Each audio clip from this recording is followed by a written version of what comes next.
Hello. So today I'm with my guest Sean Spalding. Yep. I'm really looking forward to having a chat with him because Sean's story is great. And this is why I love this podcast, right? I love it because I get to share people's journey and I hope it inspires you. And that's been what I've received with so many comments to many of the podcasts we put out. And the reason why I bring on people like Sean to hear about their whole journey and how they get started, what was the success they started to get in the beginning, quite quick wins as well, but at the same time, what's the challenges they had to overcome as well. And Sean's only been in property, and you're going to hear his story for less than 2 years, about a year and a half. And to see what he's been able to achieve and become a full-time property investor in a year, that there's remarkable. And this is where we get to dive into and hear about his own background. So first and foremost, Sean, welcome to the podcast. Cheers, thank you very much. I'm looking forward to this. We're just chatting, before we started here, and I'm like, right, we need to stop because this is good stuff. I forgot we weren't even recording. So, how I like to kick these podcasts off is to really take you back to the younger Sean before you even get involved in property, so we can hear a bit more about your background and what you did for a living, and then we can get into what the next steps were for you to get into property.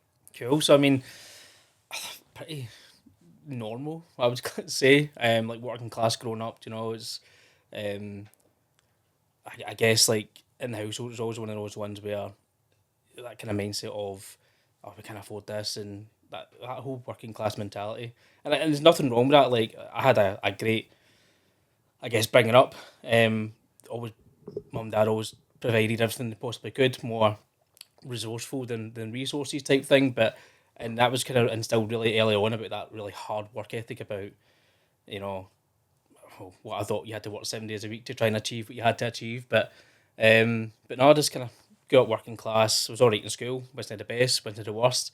Stayed the full 6 years. I think I found real confidence towards the end of school. Quite a shy person in school. And then, like, I always remember, like, my dad, he's got his own, works for himself, and he got made redundant and started his own business. And I thought, that's amazing. And he had a kind of construction kind of background almost.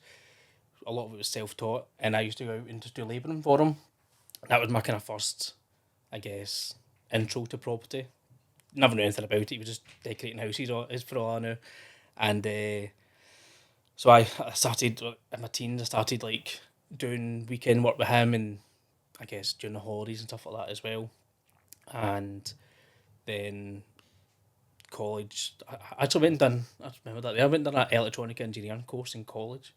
No idea why. I knew nothing about physics.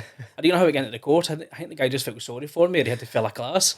So I done a year doing that, but again, I was always constantly trying to like work and do something as well, because I thought, well, you can't just sit about on your days off. So again, working with my dad just in the I keep going to say property business, but he's kind of like his own kind of work, decorating houses and weekends and everything else. And then it came to a point where I thought, this isn't for me, this thing. I didn't enjoy the class at all. I was only doing it because I didn't know what else to do. Yeah. Do you know, that way, like, I didn't really find my path of what I really wanted to do. And I was like, nah, this is definitely not for me. So I took a year out of doing anything, just worked with him for a full year. And that was probably the biggest year I thought, well, this property side of things is, there's something more to this. But again, go back to that mentality of money side of things, and you need money to do this. And I always remember my dad saying, oh, I wish I could do this with properties, like go and buy it and renovate it and sell it or rent it out. He's like, but we just don't have the money. I'm like, all right, okay, so you need money for this kind of thing then, right? Okay, we can't do this then, let's go and get a job. And at the time, like, I knew the kind of relationship between property and money and everything else, because we were working for what I now know as investors who are rolling up in their nice clothes, suits, nice cars. I'm not a car guy, but I can tell what a nice car is. To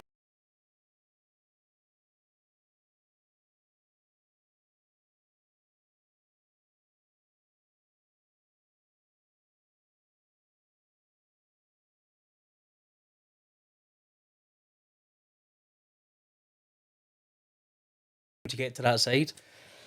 So that kind of stuck with me, but I never really made any moves with it because, again, not thinking, not knowing, uneducated, I suppose, at that, you know, at that time on it.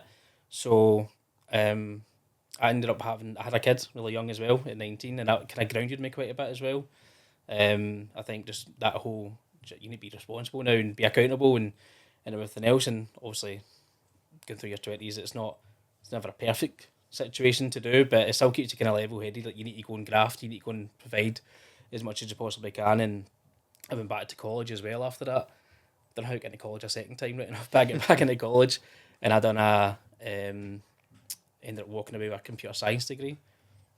Done nothing with it. I didn't I didn't like it.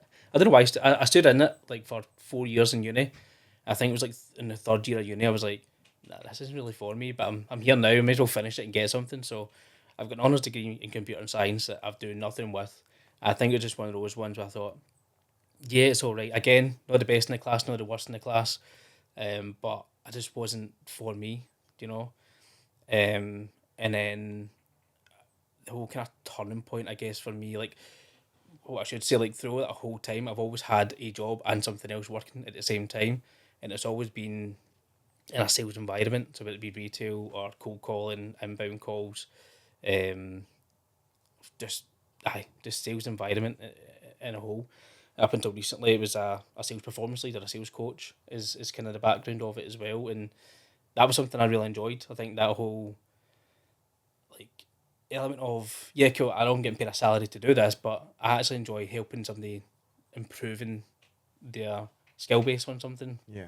And the whole point of, I remember, like, there's a few examples where people were like making a couple £100 a month on their commission, and just by tweaking a lot of things and coaching them through different ways of doing things, they started making like 8, £9,000 a month. And this is in telecommunications, like you're selling phone contracts.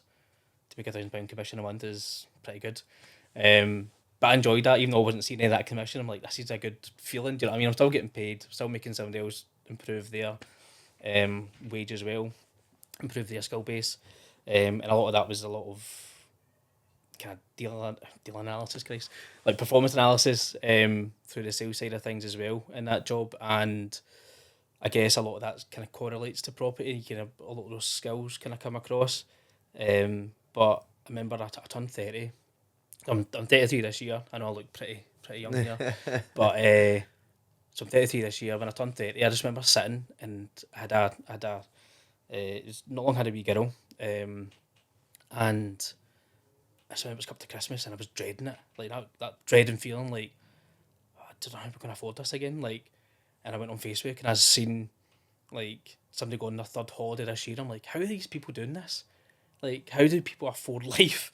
And I'm like, what am I doing wrong here? I've always been sensible with money. I've managed it okay, and well, clearly not if I'm in that stage. But there must be more to just grafting Monday to Friday, getting to the weekend, repeating yourself, and then go back out in the Monday dreaded. There must be more to it, and that's why I started looking at different avenues of making money and whatever else. And I looked at like drop shipping at one point. No idea why. Never done that. That was horrendous. And just different wee ways. And then property kept coming up. But again, come back to, I'm not getting the money for property. And then I started to find some free resources, and then found something called like Deal Trade and Deal Source. I'm like, oh, that's pretty good. Low entry, low barrier, don't need a lot of money for it. Can I give that a go? And I started kind of reading the free resources, the YouTube channels, everything else. And then like you kept coming up as well. So who's this Scottish guy keeps coming up? And I remember I was like, I'm not spending money on his book. And I seen his link, like, honestly, I was like, I'm not spending like, whatever it was, 10 or whatever it may have been on his book.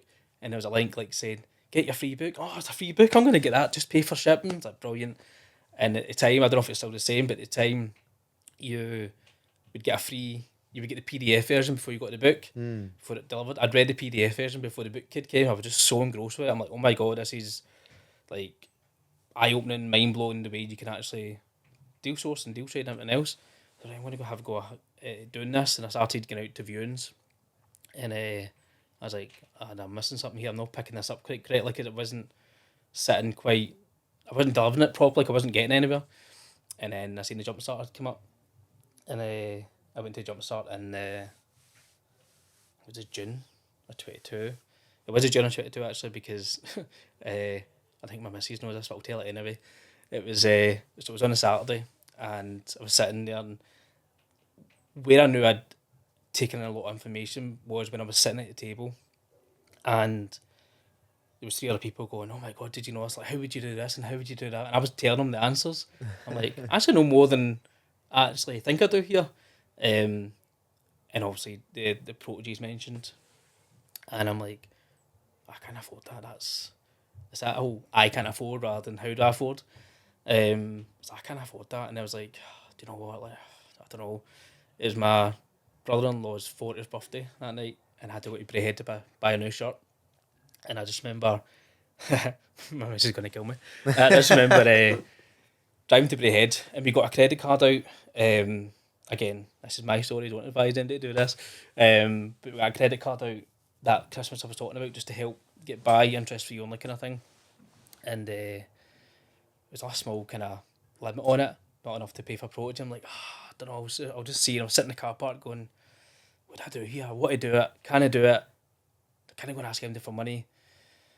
So, fuck it, sorry. I up the limit to, I think it was like to 10 grand or something like that, just to see curiosity instantly came back. I'm like, oh no, I need to do this now. I've got it there. I'm like, right, so I started calculating, like, if I done this, and this is the minimum payments, can I afford it? And that's the whole sensible thing coming back in, like, can you afford to go and pay the minimum payments if you go and do this, Sean? I was like, yeah, no, do you know what, I can. Let's see if I cut things out, like stupid things. Yeah, you can. So I next day signed up for it, and I was like, oh god, how do I tell the missus this? And I go home and say, oh, did you do it? I was like, I'm doing it in a couple of months. I had holidays and stuff booked in, and I was like, I'm going to do it in a couple of months. And she goes, how much was it? I'm like, wasn't much. So how much was it? I'll tell you later. Just pure brushing it aside. And then even between then, so I was like June to I think it was September, so 3-4 months in between, and I was like, I can't waste 3-4 months. So I started like getting the company set up, and Christ, don't tell Richard that. Getting the company set up before Protege and stuff, and the vault was also good for the workshop stuff. That helped with that, and then just started getting out to doing viewings and networking and grafting that kind of week. I thought there's people that have done this before that have made good success. So how do you kind of reach out to them and network with them as well? So I started just going through the group and network with people that are further down the line to see their kind of experiences of it and any kind of tips and that kind of thing as well. So, and again, get out to viewings, knowing what I learned at Jumpstart, knowing from the books and everything else, and try to build up that relationship with estate agents. I didn't have any marketing budget at the time, so I thought, right, estate agents is the only way I can really do this. Is this going to lead up to your first deal here? Aye. Right, so before we get there, Eventually. this is great. Now, this is great because I just want to acknowledge a couple of things here because I think it's important because someone like yourself and what's happened in your younger age, seeing your dad having his own business, and then that whole mindset of property, or you need to have money to get involved in property, you know, a lot of that resonates as well because for me, it's quite similar in the sense of, you know, I went and got a degree in IT. Absolutely hated everything to do with computers, right? No idea why I did it. In fact, I know how I did it. I did it because my uncles was telling me, you don't want to end up like us, having to be on the tools and work hard. You want to get yourself into computers because computers is where you're going to make the money. And I just followed, make money. Yeah. And then realised, going through and having a degree, is that I hated everything to do with computers. Aye. And it's quite funny how not so long after that, I end up working for my uncle as a general labourer, right? Sweeping up, digging holes, fetching the coffees, all of that kind of stuff as well. I actually loved it and enjoyed it.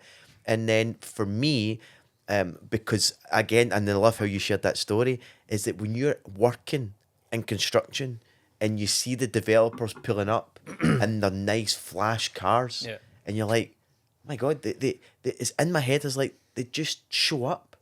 And even the guys on the site, as in the trades, you would have throwaway comments. Oh, there's him turning up in his nice car, and you know, and we're in here doing all this, making him all Then this for money. 5 minutes and he's away. You know, and it's like when they end up, you realise, and I observed this, and I thought, what would I need to do to become that guy? What do I need to do to become that person? Mm-hmm. And that there is what was always in my mind. I'm like, surely that person has done something to get himself into a position to be able to be the developer, to be able to have other people build their homes or renovate their homes. And that just kept on going around. It was like little clogs in my head just kind of ticking along. And that's what then got me to go and do kind of what you did, looking online, seeing property would pop up, and trying just to pick away things and understand as much as I can. So it's amazing how that you've kind of went through that whole path.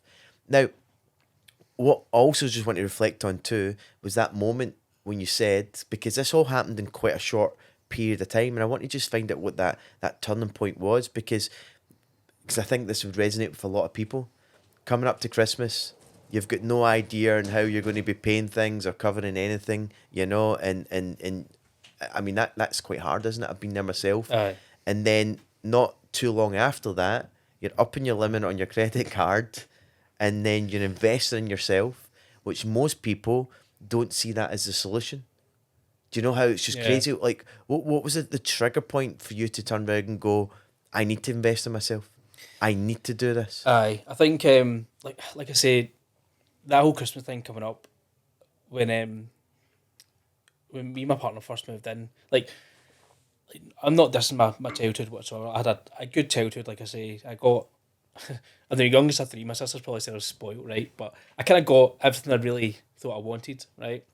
But it was always one of those ones where, I was like big into gaming, not the gaming you get these days, like casual gaming.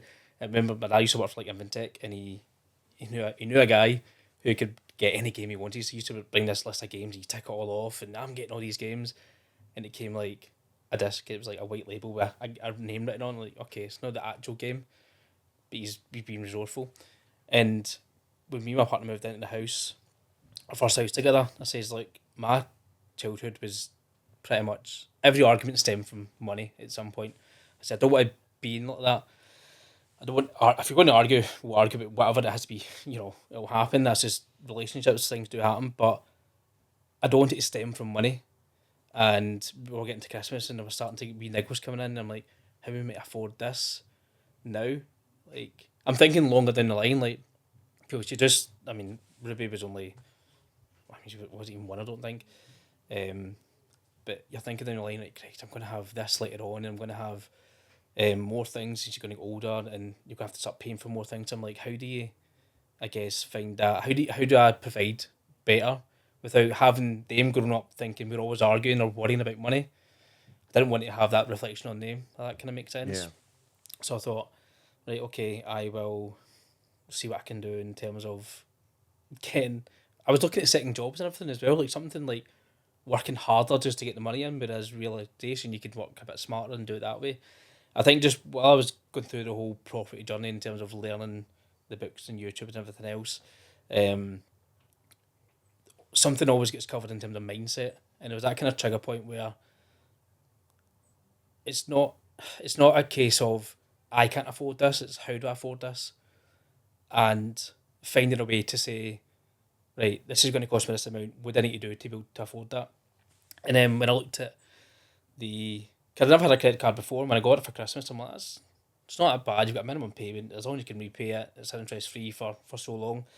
And that's when I started looking at it when I was in Braehead car park going, right, calculating everything.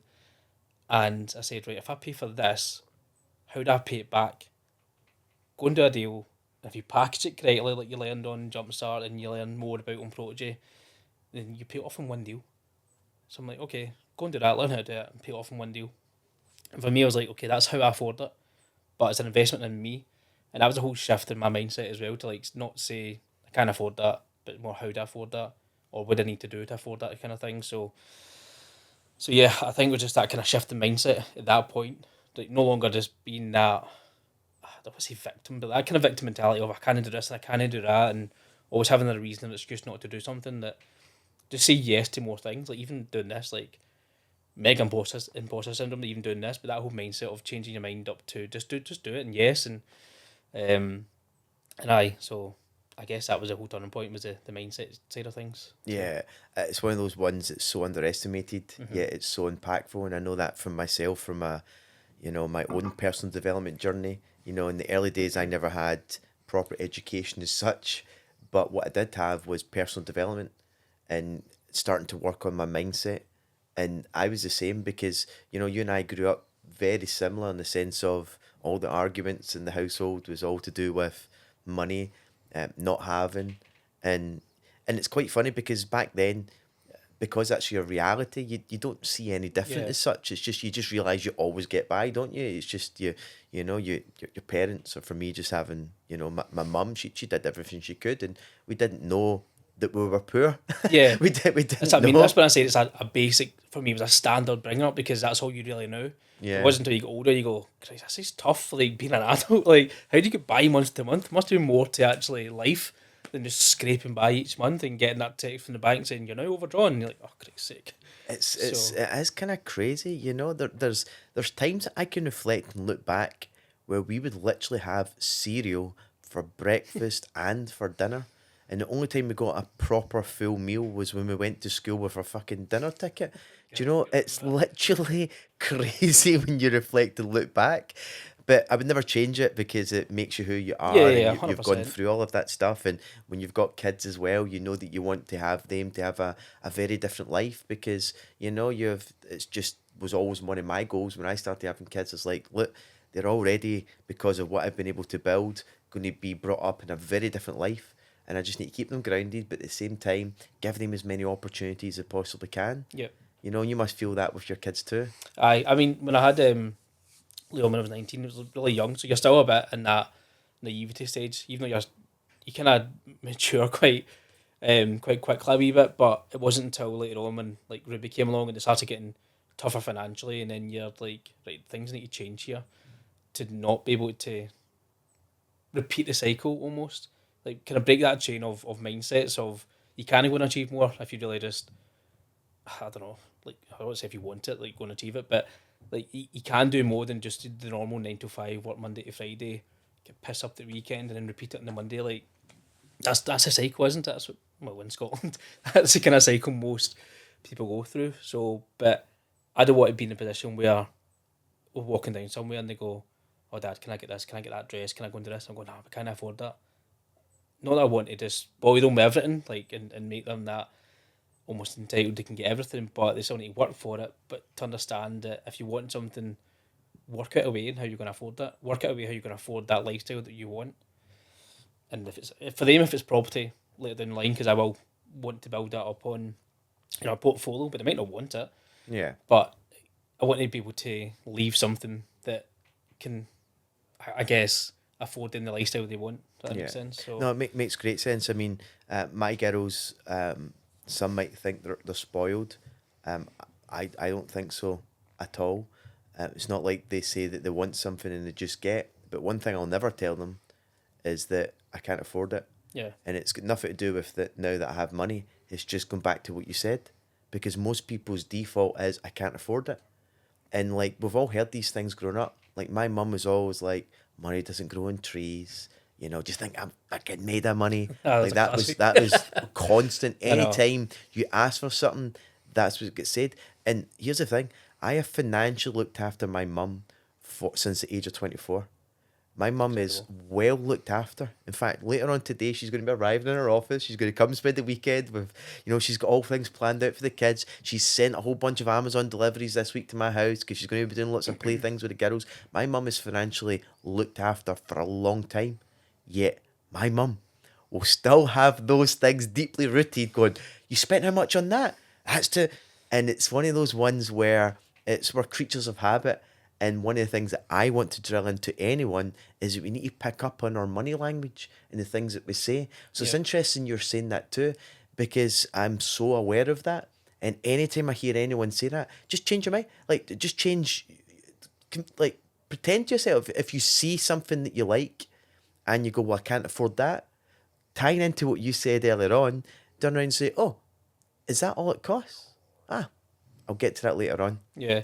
And then again, just tying in there, it's going to the whole mindset of rather than saying how can I afford that or I can't afford that, well, how could I get resourceful in order for it to happen? Yeah, It changes the process that your mind goes through to start looking at solutions rather than just having that closed door. yeah. Like what you're saying there about obviously being around the girls and how you talk and everything else. Like, I find it quite funny now looking at it. Like, parents, including myself, are always wary of, or like, don't swear in front of children, don't teach them that language. But like, you're still like, why would you not have the same mindset of how you speak about money and everything else in life? Like, treat that as a bit of taboo as well. Like, of course, you don't always swear in front of your children, but like how you're talking about money and everything else is pretty much like swearing. Like, you're teaching them those kind of habits as well. So you're teaching them not to swear, great, but you're also teaching them that mind block of money and achieving anything. I mean, you're talking about your mum. Like, so I joined David Lloyd a couple of months ago, and it was quite funny. I'll come on to it later on, but my dad does a lot of the work for us just now on the refurb side, and he was there's a graft of a job that he just done there, and like, I'll take you to David Lloyd. You can come in the sauna and chill and just like, relax. He's walking around going, "Oh, this is nice. Like, how much is this?" And I was like, "Oh, it's fine. Just jump in." He's like, "Did you pay this?" I was like, "I just got it for me and the girls and stuff like that for the year." And I told him the price of. He's like, "How much is that?" I was like, it's if I do one deal, it's paid." Do you know what I mean? Like, I paid the full year. For me, it's one deal, well, less than a deal. It's paid. So he's thinking, I can't believe you spent that amount of money on a health club. And I'm like, but there's more to it. Like, surrounding yourself with people in the gym and everything else and fitness. But his mindset of, I can't believe you spent that on that.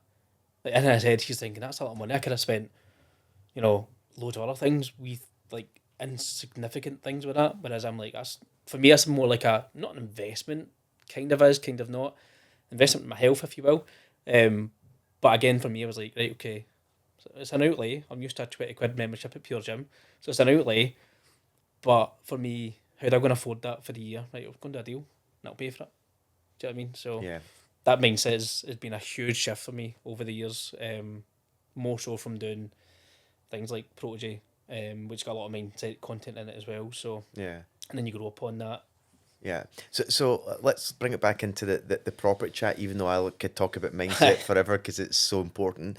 So you came along to Protege. First and Yeah. foremost, how was it for you? And then going out there and taking action. You got a deal relatively quickly, didn't you? Yeah, I mean, Protege itself, I think I had a headache by like Wednesday. Just the amount of information that gets thrown. And it was quite funny because I did it for a second time in January there. And it was so much more relaxed because you kind of, like, okay, right, okay. But the first time you're like, wow. Like the first day, I'll be honest, like the first day I was like, oh no, this, I've read all the books and this is all good. But that's to get people up to speed, build that foundation. And they got to the Tuesday, I'm like, Christ, I didn't know this. And then it's just information overload. I think I was trying to say to myself, like, you know what you want to do. I went in there with the mindset of, I'm going to go and do sourcing. This is how I'm going to start doing it to build capital and everything else. To then maybe start doing more buy-to-lets. And when I went out in that kind of period beforehand, when I was networking with folk, they were saying, have an idea what you want to do, but Protege's so like mind-blowing and eye-opening to what you can achieve and other avenues you can do things. Like, you might come out there with another strategy in mind. But at the end of it, I still wanted to do deal sourcing. So yeah, like Protege was like life changing. Really is, because you change your mindset. But I wouldn't be in the position I'm in just now, which I don't think's massive. But for me, like mentally, I guess a bit more financially, not as stretched. That all came from learning what I learned on Protege. You know, I remember someday, just kind of quickly on it, like. I remember when I started posting on social media, I had deleted Facebook for a while, came back on. Like, I deleted Facebook during COVID when everyone thought they were a doctor. I was like, I can't bother with that. But I got it back. I was like, right, for me to do business with folk, people need to know who I am, need to see me present. And I remember posting and somebody kept commenting, oh, I bet you've just got some kind of course. And I'm like, I did. And what, like, how did you learn how to do something? Do you know what I mean? Like, people got a pure taboo about courses, which it's like getting you good mechanics, bad mechanics. You get good courses, bad courses. But I honestly would say Protege is like one of the good courses, great courses. Do you know? So coming out of that, like when I say I got a deal quickly, I got a deal within the first week, and I say a deal because it was complete backwards to what I just learned, and I kicked myself because I was so eager and hungry to get that first deal. And when it first came about, it was an estate agent who I'd been posting for so long because I wanted to build up that kind of, I guess, background leading up to it so I can commit a protege and just fly with it. And then an estate agent reached out saying, oh, I've got this deal, it's off market. Tick, tick, cool, okay. Gave me all the details. I'm like, sounds like a good deal. And then she said, I'm speaking to a couple of these other people as well. I was like, oh, right, okay, there's competition here. I need to get this. This was on the Thursday afternoon. Tied in some more information Thursday evening, and I had a lockout agreement signed for Friday morning. And when I look back at it now, I'm going, you've done that completely wrong. You've just spent all this money investing in your education to do something completely wrong. But it was just that kind of naivety of wanting that first deal. Turned out it wasn't a great deal. Never got it sold, right? But see, for me, see that process of going through, getting a mandate signed, not a mandate, sorry, getting the lockout agreement signed, speaking to the estate agent, and then eventually going to see the house. You're like, and running the numbers as well. I'm like, Christ, done everything correctly that way, but it just turned out it wasn't a great deal. I was just too eager to try and get it sold. But for me, the first deal, like, for me for me in my head, it took ages. You see everybody come out flying, you're like, oh, they've got a deal in 3 days. How do you do that? But for me, I think it took about 4 or 5 months to get the first deal, and that wasn't without deals falling through, a couple of referrals here and there, but nothing really clicked. And then I started doing. By the way, when I said earlier on you did a deal relatively quick, 45 months is relatively quick. I know. I think this is the crazy thing. Yeah. Like, people have got this skewed idea in their head. Of course, there's people that come out of protege that do things in the first couple of weeks or whatever. Yeah. Of course, like you almost did as well. But the reality is, for most people, like any course, whether it's property or anything else, you've got to go out and apply the very thing that you learn. Yep. And that's what you were doing. So even though it wasn't a deal as such, at least you're starting to get those reps in and everything else that led you to do that deal. So massive credit. 45 weeks is really quick, which is great. 4 or 5 months, but 45 months, sorry, yes. You know, and it's funny because even now, like, the people who have come on and done protege and will speak to us, either the SPM events or just on Facebook or whatever else, or the breakout rooms at the Zoom calls, and they'll be like, oh, you know, it's been 3 months since I've done protege, I haven't got a deal yet. I'm like, just keep going. It's like, see, if you do something every day, you'll not fail. As soon as you stop, you'll fail. Like, just try and do something better than you did yesterday and just keep showing up, and something will click, something will fall. That's what I tell them, like, about 4 or 5 months until I got my first deal, and it took a lot of work. I think people have that ideology of, as well as, I'll go and pay for a course, it'll just happen for me. I'll just come out there and the world knows I've done a course and it will just bring it all to me. Nah, you need to go and put in the actual work you've just been told. Do you know what I mean? It's not just a case of come on and learning and that's it, it's done. You're just going to get money coming into you and deals coming into you because people think you've done a course and, oh, he's done a course, he knows what he's doing, I'll go and give him a deal. Nah, go and find it. So, like, people coming out and say, I'm not done a deal in 4 months, 5 months, 6 months, 7 months. It doesn't matter. Like, you're doing your own. The thing I say to people is, you're doing your own race. Nobody's going to run your own race for you. They're doing their own thing. They make a deal in a week, 2 weeks, 2 months. So if it takes you 10 months to get your first deal, you've got your first deal. It then snowballs from there and you build some momentum and confidence and that proof of concept's there because you've done it for yourself. You know the proof of concept's there because other people have done it, but nobody's done it in your shoes. Nobody's got your, I guess, like, I had 2 children, a 9-to-5 job, a partner, I've got friends, you've got these lives you still need to do. Not everybody's got the same life as you, so you kind of need to just work to your own time, essentially. And then I was going to say something about, like, and this is what I was saying to people as well, like, you need to make the time for it. So when I'm saying to people, like, oh, 4 or 5 months, like, that's fine, just keep going. But what you also do in your time with it, because when I say to myself 4 or 5 months, I thought it was pretty long. What I was just saying there is I've got a 9-to-5 job, I've got kids, got a partner I still need to be there for as well. So you need to find that time to do it. I said, so what you doing? Like, you going home and chilling on Netflix or the PlayStation, whatever else. I still speak to, well, not as much now, but a couple people who've done the course and, like, oh, I've not done anything, so that's fine, just keep going with it.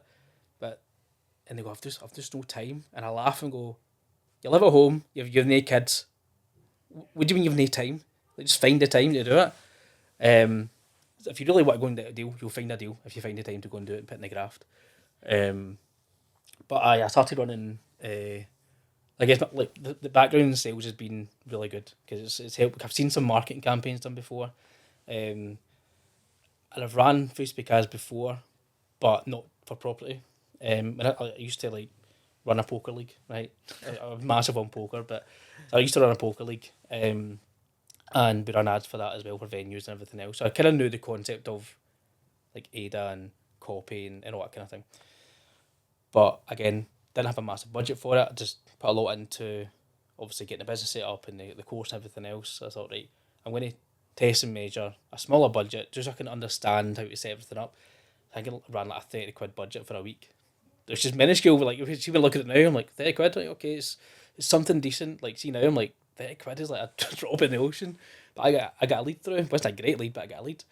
And then I thought, right, okay, it works. Let's change it about and edit and everything else. And then I started getting leads through, which is good.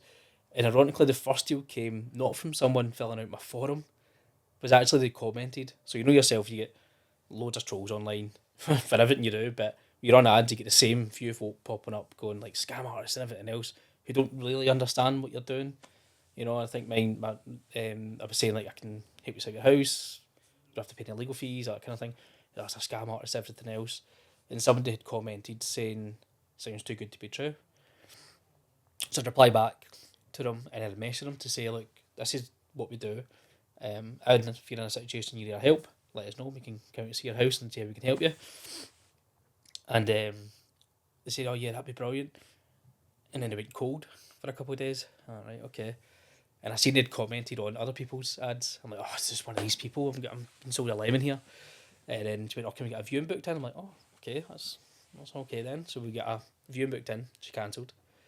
Said, oh, I can come the next day. Oh, that's brilliant. Yeah. She cancelled. I'm like, oh my God, somebody's taking up the garden path here. But eventually got in. And at that time I'm trying to like qualify, like, oh, can you send me a picture of the kitchen and the bathroom? So, oh no, it's a state, I don't want to send it. I said, it's fine, honestly, it's just for me so I can see, you know.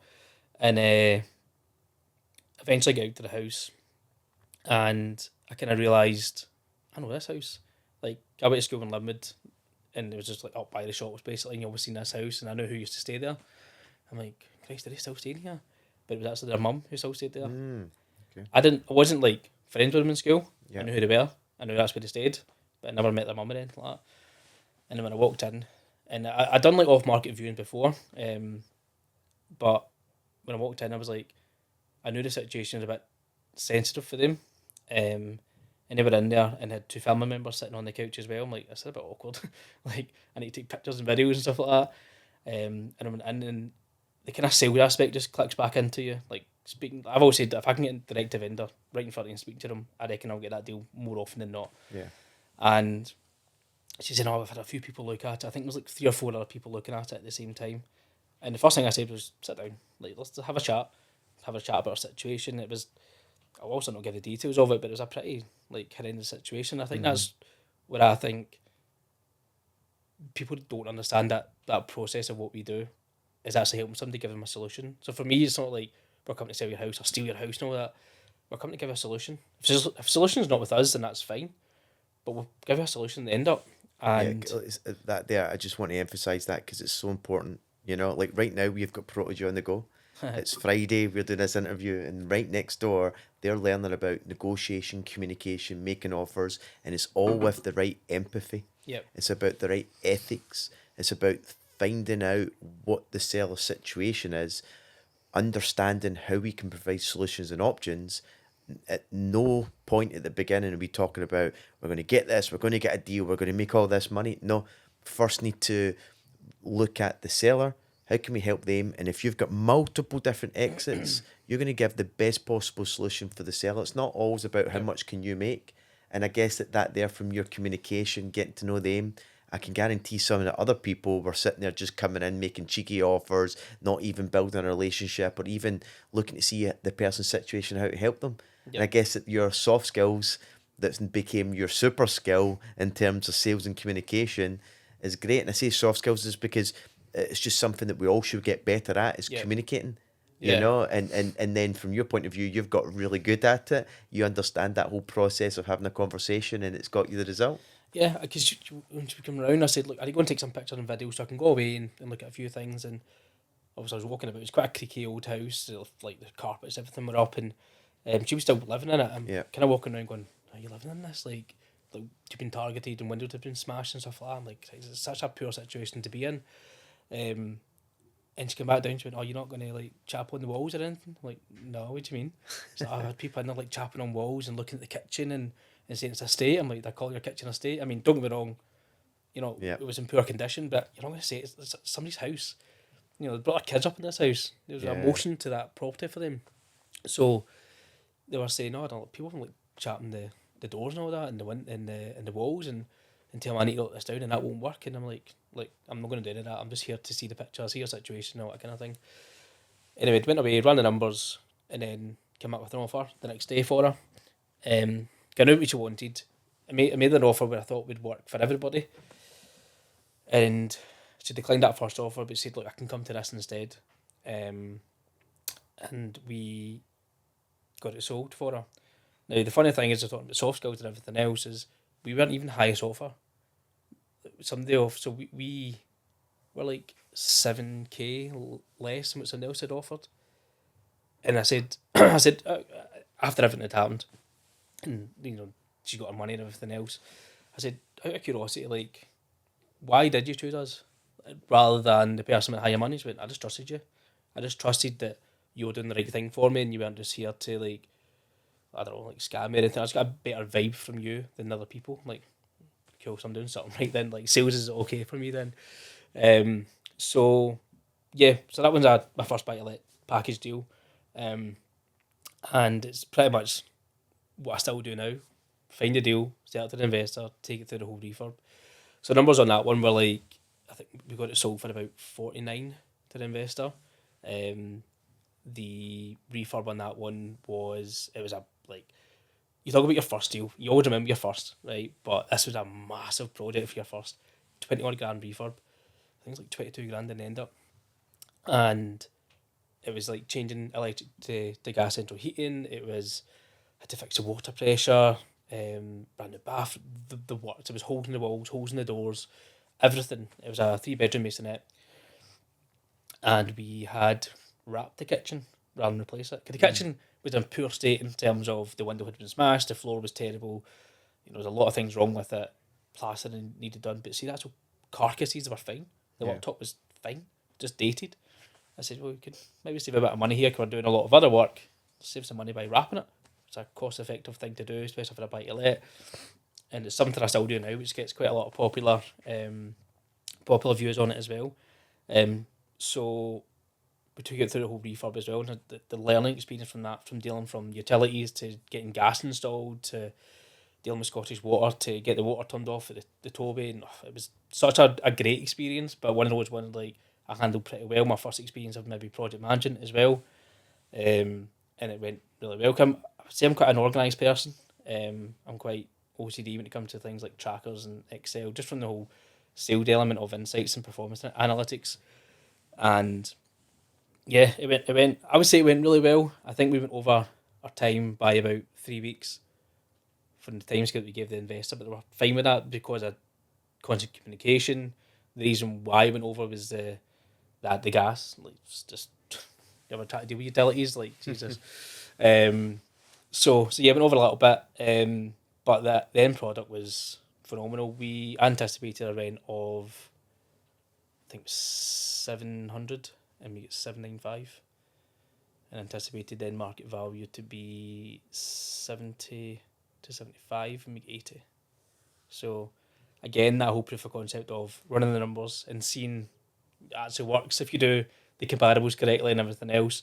And then more so, you put in a bit more effort and give it a good finish and you actually make it higher. So that for me was a whole complete thing of one, negotiating, finding a deal, off market, sell it to the investor, take it through the whole refurb, and then getting, so the EPC was an F as well, we got an EPCC at the end of it. We get £100 more rent than we expected, and we get 5k more in the end value than we expected as well. But everything still worked. The numbers we had, that's the thing for that Yeah. investor, and that was an investor that was just, I think, it was like an overseas pilot or something. Yeah. So And am I right in saying that you made, well, you can let us know how much you made on yeah. it, but knowing what you know and how you went through that whole process, you started to then start to tie in more money that you can get made to make even more. But your first deal you made, Oh, so that one it's a co-source, that one, because I didn't have the investor at the time.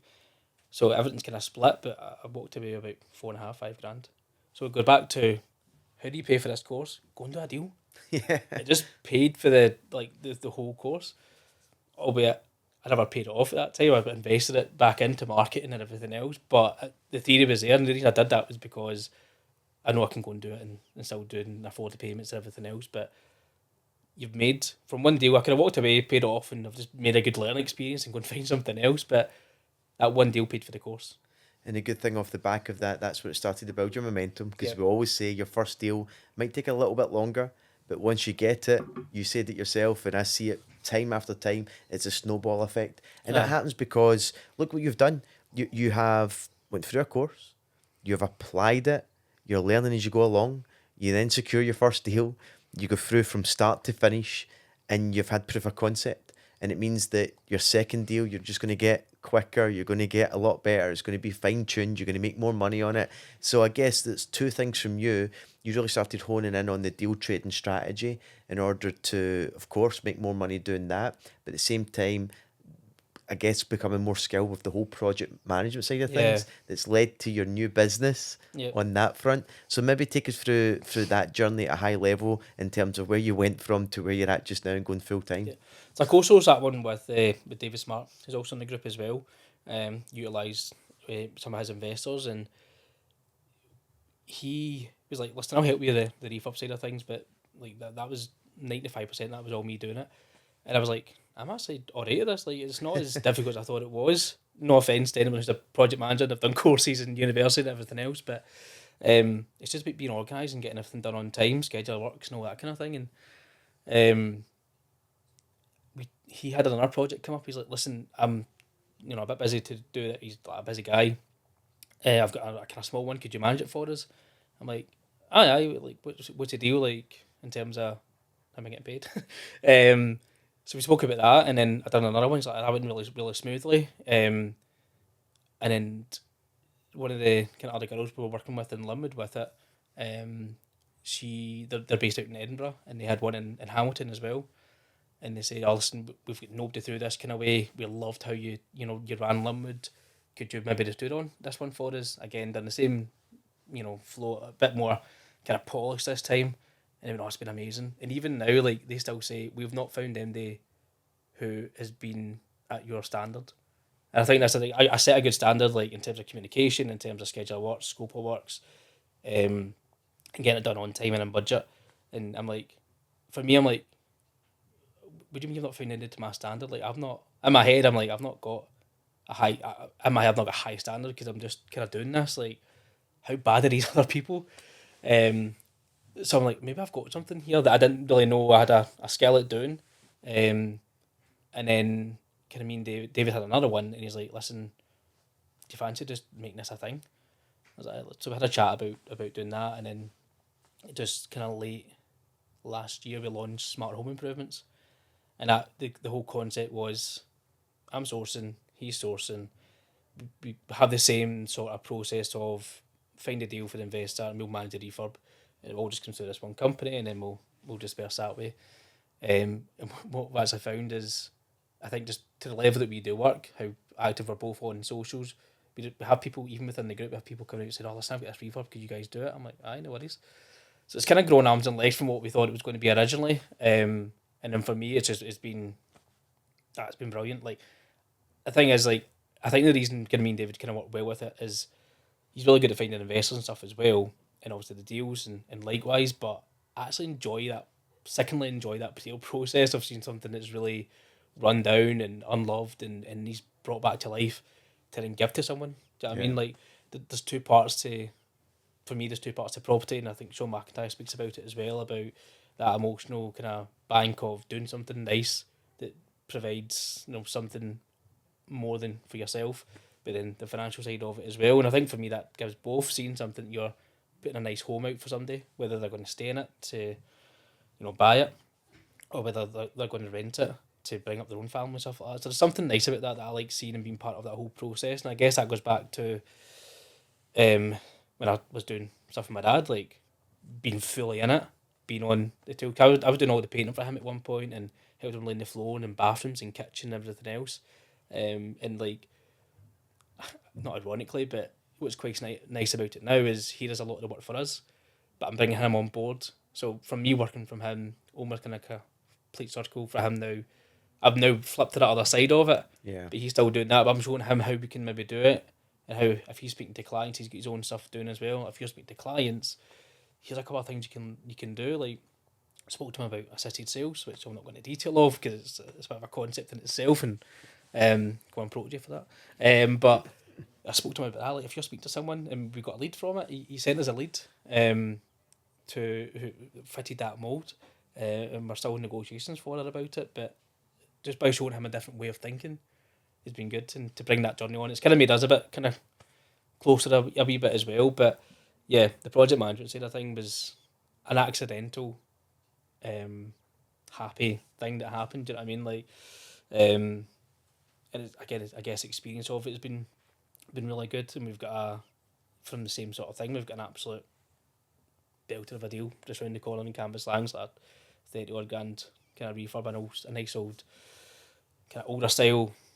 I say phone a block, but you think of phone a block, you think of the standard kind of phone a block ones, but the massive high ceilings, lovely older building, and there's a meet up there, for like Protege and stuff like that as well. I've got like 20 odd investors and sources across. So on that, I want to touch on a Speeding couple of things because it's great. You just mentioned there as well, because one of the things that I love you do is that you're one of the most active people within the tribe and within the community. Yep. I've got two questions on that. One, first and foremost, thank you, because I love it. I enjoy it. You're someone in there that definitely gives, and you're there to support others as well, and you spark a lot of conversations, and you must know that vault inside out, because the amount of times you turn around and say it's here, there, and the vault here. Screenshot, there you go. So what made you be that person that just wanted to go in there and give to others? I mean, I know because I can see it. It's a resemblance through that. But what have you found inside yourself to be that person that's just there and chatting to the community? I don't actually. I don't think I could pinpoint it. Like for me, like I said, in school wasn't the worst, wasn't the best. Uni wasn't the worst, wasn't the best. But if I'm going to talk to someone about something, I really want to know it inside out, like to granular detail. So when I got through the vault, I understood the vault fully inside out. Pre-content, I'd done it all before Protege, done all the post-work after Protege, still go back to it now and kind of cap a lot of things, because it's always evolving and new things are getting added. So I knew where everything was and engrossed myself in it. So I could then go and apply it as well, but I absorbed a lot. I absorbed all that information more than I did from the things at school and uni. That's how I really enjoyed it. And like I said, up until quite recently, I was a sales performance lead, sales coach. So again, that whole point of helping someone making £100 to £1,000 a month, that was just that enjoyment. I get paid a salary, yes, but their commission was not my commission. But I still enjoyed that process, a bit like taking an unloved property to something nice. So I don't know, I just get an enjoyment of helping someone, and without any like expectation of anything coming back to you.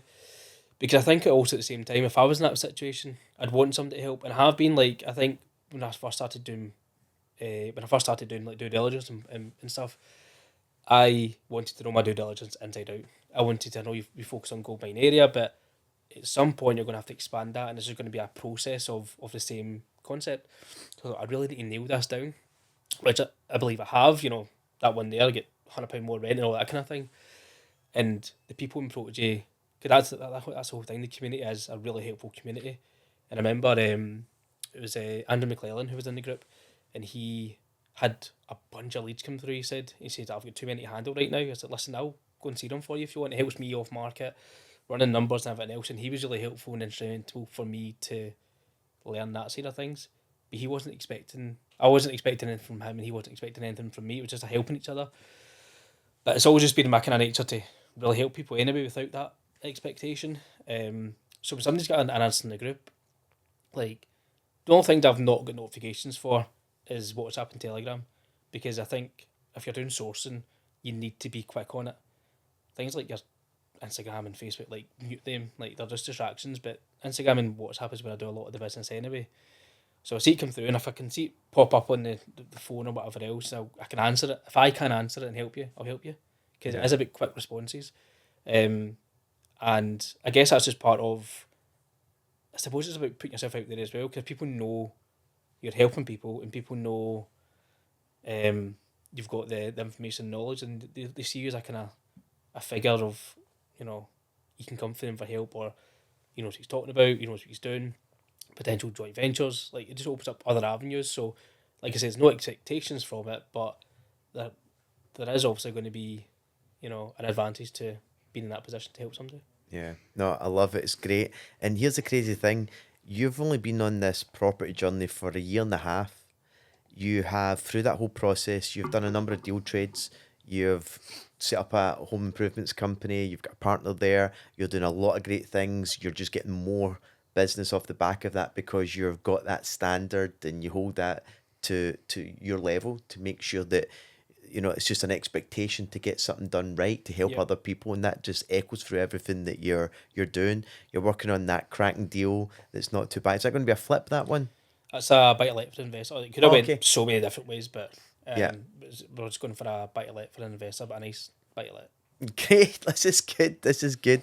So, I guess what's the next steps for you? I know we're going to be having you back on 6 months from now to talk about your journey, because again, that momentum's continuing to build, Yeah. and it's going to be great to kind of hear how that whole process goes. But what's the journey for Sean and you moving forward? Yeah. So I think a lot of the last year has been about that. I keep going back to that proof of concept, but knowing I can do it, building up that foundation, and experience of it. And I think this year I'm wanting to focus still on the deal trading, still bringing in investors and doing that way, because it's an incredible, you know, cash flow element to the business. But come back to that love of seeing something that's run down and bringing it to the open market is flips or assisted sales, and I'm wanting to focus on getting a few of them in this year as well.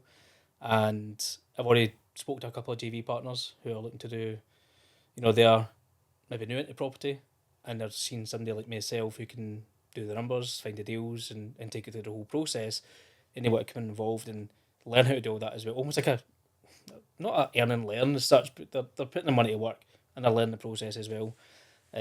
So for me, I want to look at more flips this year and getting more JV partners on board as well, Yeah. to be able to help fund that. And I guess, went full time with it this year, so grow the sourcing business. And we spoke about the business, class a couple of weeks ago about transitioning from in to on, and I want to look at ways of how can I free up more time. So I've actually, she doesn't know it yet, but I've got a document of step by step of what I would do on Rightmove, for example, to find properties, book viewings, and get home reports. The missus are going to be doing that for me. This is her getting told now, but just a step by step process, because the time to actually go and do all that, it does take time, and book viewings and speak to estate agents. So if I can get a strategy for somebody else to do it, then it frees up more time for me to go to the viewings and run the numbers and do everything else and start taking wee bits out of what I'm doing. So Yeah. focus on chips, JVs, flips, and a bit more of time management within the business. Yeah. What's amazing is that, you're getting all of this stuff and what you've achieved in a year and a half. And for me, you're so far ahead in a time comparison from when I get started, and I just love it. It's exciting for me to see, especially someone like yourself that's just got the right mindset, the right approach, the right attitude. That whole collaborative approach to things as well. It's going to set you up for more ways than you even probably can think of yourself. So well done on that front, and keep on pushing forward. Cheers. It's one of the things I love, just to follow people's journey. And I've enjoyed this conversation, especially when we spent a good bit of time talking about the important things that people don't really realize when Yeah. it comes to property. So this won't be the last time I'm going to have you on here. I'm sure of that. I'm looking forward to talking to you on the future, and we'll maybe dig into some of those deals as well, because I know that some people love to hear about the numbers and Yeah. break down into various deals that you're talking about. So we'll get you back on for that. But I just want to say thank you for No, coming on. thanks for having me. Thanks very much. Brilliant. And as always, what I'm going to do is I'm going to link off to Sean in the show notes in terms of his socials, as well as how to connect with him, to reach out. Great guy to be reaching out and contacting and spending time with, that's for sure. And more importantly, if you get any questions, pop them in the comments below. I'll go in there and respond, and I know Sean will be in there too to do the same. So until next time, all the best and bye for now.